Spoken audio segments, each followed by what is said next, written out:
my name's Tina Messina, and I'm one of the co-owners at Wine Connection, and we're here today to talk about Simple Sips. What is this series called? It's just Simple Sips. Simple Sips. Hi, my name's Tina Messina, and welcome to Simple Sips. You want to throw in the Wine Connection? Yeah, that's probably not a bad idea.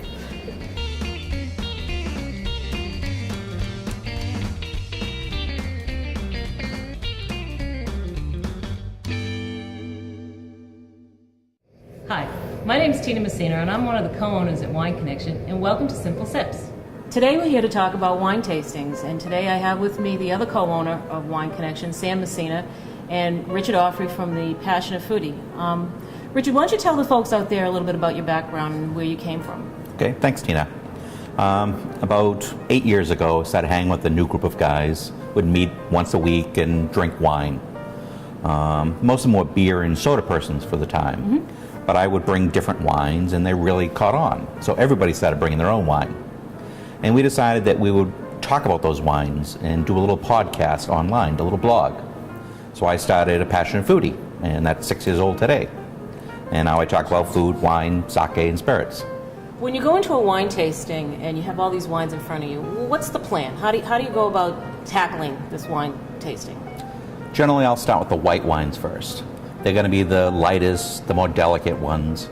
And the red wines, if you start drinking them first and then go to the white wines, your palate is going to be looking for big wines. So you're not going to appreciate the white wines as much. So I'll start with the white wines, in the rosés sometimes, go to a red wine, and then end with dessert wines.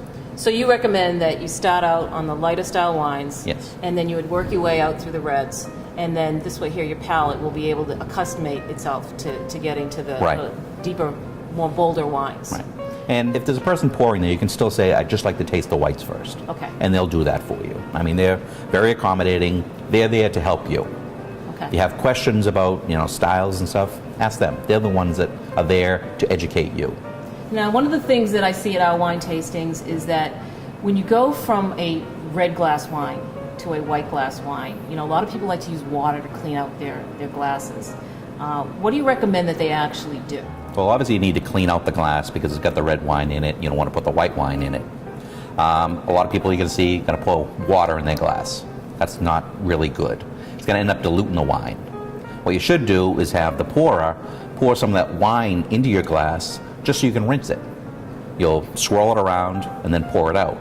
That'll get rid of the red wine, and you're not going to dilute the wine when you have the sip. So you use the wine that you're drinking, that you're ready to drink, to clean out the glass a little bit, right, and then ask them. And that's perfectly acceptable in the industry. Yeah, they do that all the time. That's one of the tips of the trade. Yeah. So when you're at a wine tasting, you actually you pour the wine in the glass. So what are you looking for? What do you actually do when you actually go to a wine tasting?